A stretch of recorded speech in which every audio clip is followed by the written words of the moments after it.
back to our channel. If you are not living under a rock, you know that today is the start of the Epcot International Food and Wine Festival. It's also the opening day of Galaxy's Edge, which is nuts. And so we will not be there. We said as soon as Galaxy's Edge was announced that we would not be there the day it opened, to avoid the massive humanity. And I think everybody else had the same idea. Based on Disneyland's opening, I don't know if there's going to be very many people there, but we'll see. I know Disney is doing a lot of things to get people out of Hollywood Studios and into other parks. So one of them is Food and Wine. I've gone through Disney Food Blog, did the Lord's work, and they put together all the menus from all the booths at this year's festival, including 2 new festival booths that actually won't open until October 1st. So I'll be at Food and Wine Festival 14th, September 14th, and just for the day. And so I've had to put in my work ahead of time, and I need to have a plan. And so that's what I'm doing. I went through all of the menus for all of the booths and found some items, some food items and some drink items that I really want to try, and I wanted to share them with you. So I actually filled up a full 8.5 by 11 sheet of paper, front and half of the back, and I hope you're ready because you'll probably be hungry by the end of this. The first few booths that I found were actually only drinks, but majority of the stuff that I found out that I wanted to try was food. But because Disney Food Blog does their list in alphabetical order of the names of the booths, that's how I'm going to do mine, instead of the way that you would walk around the World Showcase, because that depends. Would you start in Mexico? Do you start in Canada? Do you start at the booths that are in Future World? Do you take a boat straight across? Like, who knows? So we're going to go alphabetical. Are you ready? So first is a booth from the Alps, and they actually have a frozen rosé, and there are a lot of other places in Walt Disney World that you can get rosé, but I'm excited to try this one. Let's see what they do for the festival, see if it's any different, any sweeter, any drier. I don't know if you can make dry frozen rosé, but we're gonna find out. The next one is from the Appleseed Orchard. I personally like cider more than beer or wine. I like wine, I think, like cider, wine, beer. But the Appleseed Orchard booth has a lot of different types of ciders, apple-based beers, and the couple on there that I'm really interested to try. I'm hoping I can get them in a flight. There's an apple pie beer, a green apple ale, a limoncello hard cider, and a cherry apple cider. So I'm really excited to try those. Like I said, I'm hoping I can get them in a flight. Usually the flights are around $9. So that'd be a really great way to sample a couple. The next booth is the Australia booth. They have a grilled sweet and spicy bushberry shrimp with pineapple, pepper, onion, and snap peas. That sounds really good. I don't know if bushberries are actual like fruity berries, but I'm interested to try it out. Next we go to Belgium. Belgium has a beer braised beef with smoked Gouda mashed potatoes. Beer braised beef sounds good, all well and good, but smoked Gouda mashed potatoes. Smoked Gouda mashed potatoes! I gotta try it. The Belgian booth also has their Belgian waffles that they have every year. They have a berry one and they have a chocolate one. I've tried both of those. They're really good, but smoked Gouda mashed potatoes.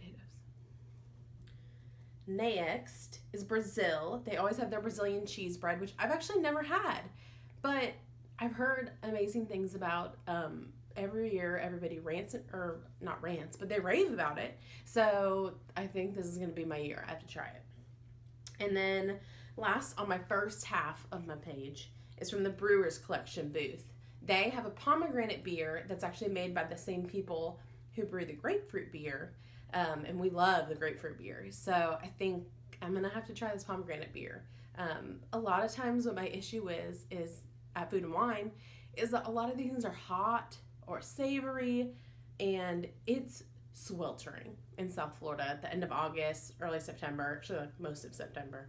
I know here in South Mississippi, it doesn't get fall weather until after Halloween usually. So most of Food and Wine is sweltering hot.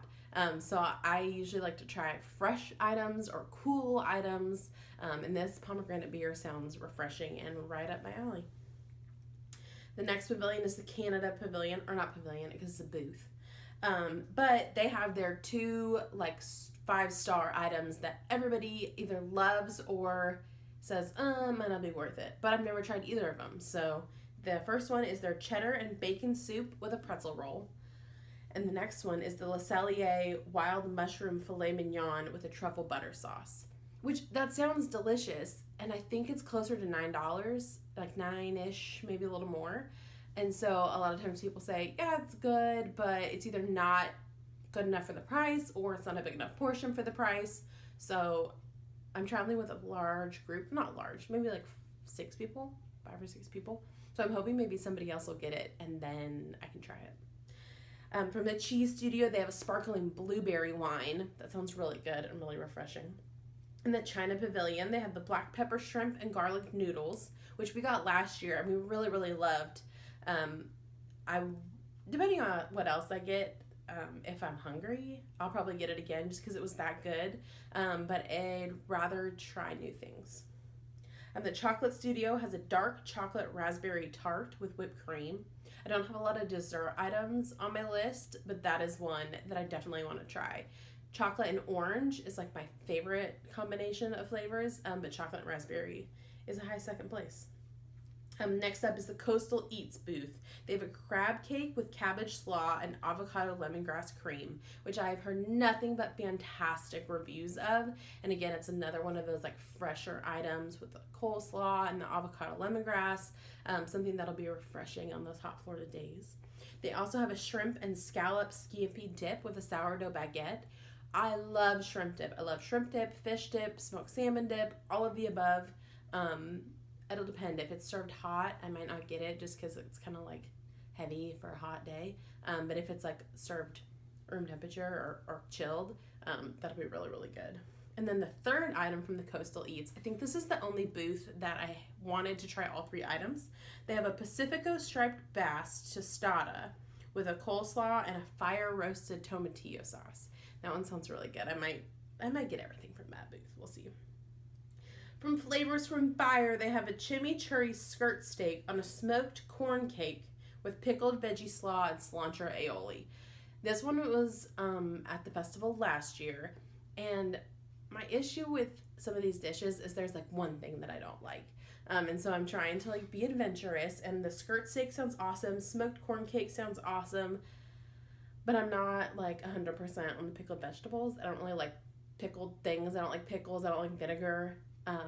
So I'm either going to pick it off or not get it. So we'll see.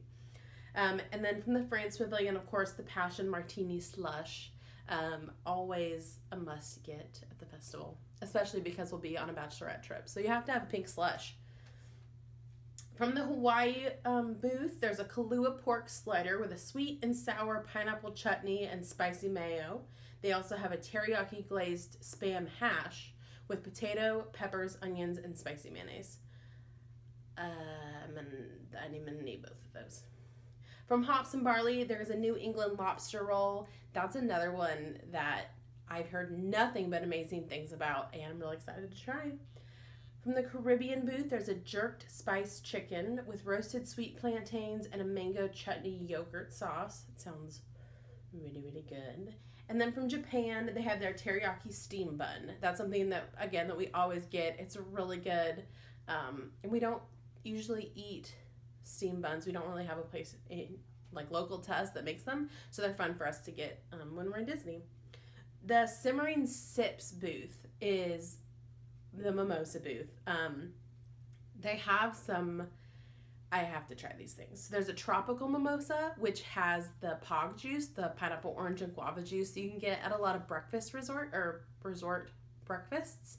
1900 Park Fair, Ohana, Boma, that really yummy tropical, I forget what else they call it. We call it pog juice. You can get it in some mixed drinks at Trader Sam's, but they have a mimosa with that. They also have a blood orange mimosa, which I'm a really big fan of blood orange. I drink a lot of blood orange Pellegrino. And then they have frozen mimosa, which this frozen mimosa is going to be made with White Claw, lime White Claw, which I am a White Claw fan. I know that's really basic of me, but lime's not my all-time favorite, but I really want to try it. And then finally, the Wine and Dine Studio. This is an item that I don't know if I will like, so I hope somebody that I'm going to be with gets it, and then I can try it. It's a butternut squash ravioli with brown butter vinaigrette, parmesan, and pumpkin seeds. So it sounds good, but I think I might only like a bite of it. I don't know if I would really want the whole thing. But those are the items. I went through all of the booths. Like I said, there's 2 new booths that are opening October 1st. There wasn't any items from them that I was like super excited about. I know the donut booth is going to be, I think, by Taste Track, where it used to be the Cronut booth. So I think that's kind of going to replace that. But other than that, I want to know what you've tried that you liked or didn't like. If there's something on my list that you're like, oh my God, that was awful, please tell me so I don't try it myself. If there's something that's not on my list that you tried and you're like, this is mind-blowing, you need to try this, let me know in the comments. And then if there's something that's not on my list that you're like, you're gonna miss out, like this is the best thing in the whole festival, you need to stop and try this, let me know. Drop me a comment, let me know your favorites from the festival, and I'll definitely be sure to try them. I'm really excited for this trip, and there's just going to be so many new experiences. So I'm glad that you're here. I want you to hit the red subscribe button, to hit the little bell next to it so that you'll see all of our videos and follow along on my trip. I know it's another like month or so till we go, but we're going to have a lot of new stuff between now and then.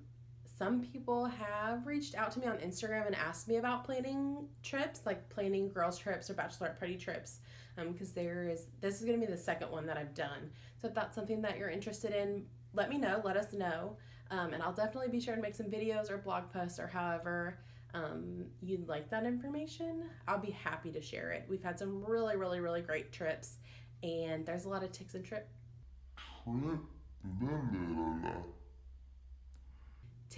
tricks that I'd be happy to share. So thanks for following along today, guys. Thanks for listening. I hope you're hungry. I'm starving. I think we're gonna go get some dinner. But we'll see you real soon. Have a hot dog day.